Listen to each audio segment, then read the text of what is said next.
You hatch from an egg the size of a grain of rice, and bam, you're on your own. It's pitch black, damp, and musty. The smell of mildew hangs heavy in the air, and the floor is covered in dust, old spider webs, and who knows what else. This is where you begin your life, in the grimy, forgotten corner of a basement. No warm welcomes here, no cozy hugs. Your mom? She's long gone, off to start her next family, probably in another corner of this damp laundry room. It's just you and your siblings, anywhere from 60 to 150 of them. And let's be honest, they'll eat you without a second thought. You're not family to them, you're a snack. It's survival of the fastest, and you've barely figured out how to use your legs. You start out with just 4 pairs, a measly 8 spindly little twigs. In Centipede terms, you're basically a starter kit, nowhere near the full-blown horror you'll grow into. Forget childhood wonder or carefree exploration. There's no time to marvel at the damp wonderland you've been born into. It's survival of the fastest, because if you're slow, you're somebody's meal. Your mom? Yeah, she'd eat you. Spiders? Definitely. Ants? Oh, they'd love to drag your tiny body back to their nest like a grotesque party favor. So you move your tiny legs as fast as they'll go, scuttling for food and a safe place to hide like your life depends on it.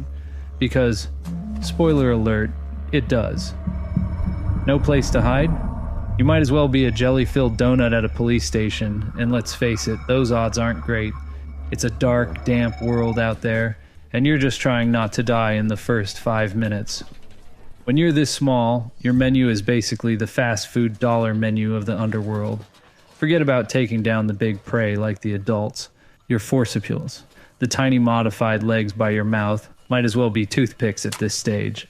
Instead, you scrape together whatever pitiful scraps the universe leaves behind. A crumb from a silverfish, or maybe the remains of an insect that had a worse day than you did. Every once in a while, fate decides to toss you a crumb. Jackpot. A fly trapped in a cobweb. It's like finding a wrapped candy bar on the sidewalk. Questionable, slightly gross. But who are you to say no? The only problem?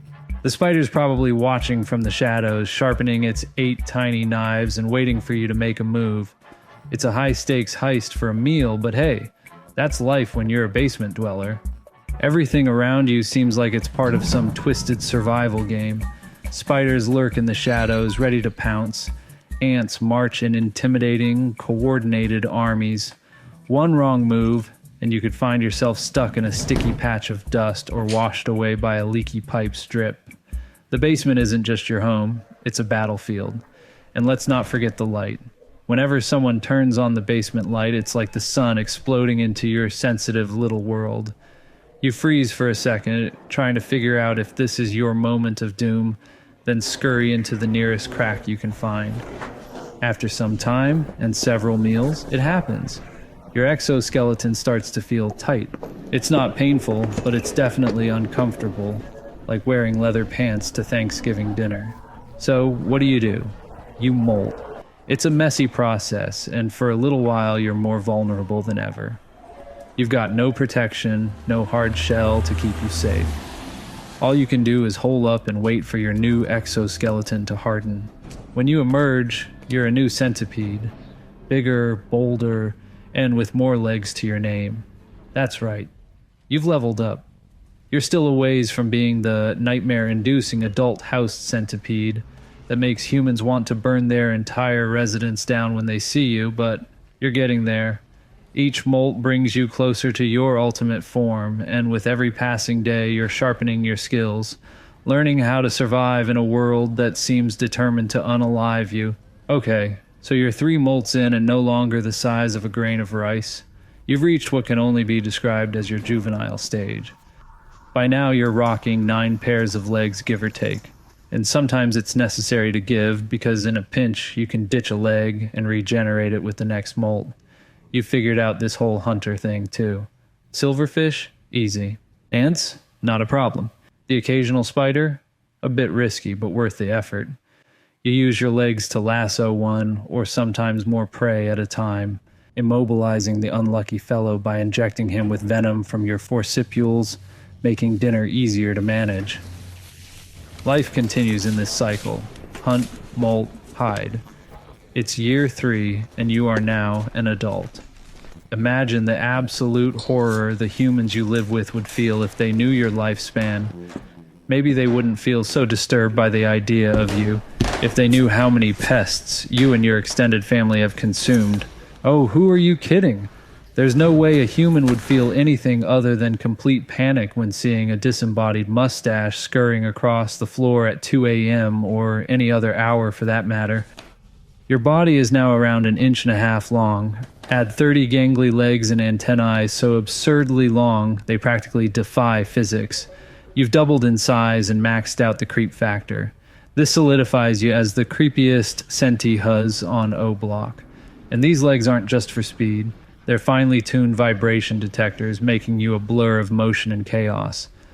When you bolt across the floor at lightning speed, it's less like watching a bug and more like witnessing a demon materialize and vanish before your very eyes. A twisted optical illusion that leaves people doubting if you were ever really there. You're not just a bug. You're the embodiment of primal fear, the creeping horror they'll swear they see in their peripheral vision long after you've disappeared. With adulthood comes responsibilities. It's time to bring in the next generation into the dark, damp, musty world. If there were a dating app for house centipedes, it would be less Hinge and more DoorDash. Like deciding on where to order from, finding a female is the hardest part. Once you do, it's just one awkward dance, an antenna touch, and you're off. But not before dropping your spermatophore, basically a nursery in a sack. Oh, what's-her-name will get to work on laying eggs, and like Warren Jeffs, your bloodline will continue in a mortifying way.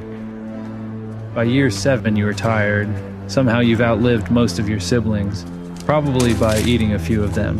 You've survived more human attacks than you can count, including that time someone came at you with a Swiffer like they were wielding Excalibur. You've ensured your legacy lives on in a new generation of skittering, inbred nightmares. You've been the unsung pest control hero, and the star of more late-night screams than you can count. You're out of molts and out of time. You need somewhere quiet, dark, and undisturbed. Maybe it's behind the refrigerator where the dust bunnies roam free. Better yet, inside a forgotten cardboard box in the basement. After all, basements have always been your safe haven, your stomping grounds, your whole world. As you crawl inside, the quiet is comforting. There's no more need to hunt, no more need to hide. You settle into the darkness, feeling the weight of years lift from your many legs. You've lived a good life. Well, as good as it gets for a spine-tingling, overachieving arthropod. Rest easy, you magnificent nightmare.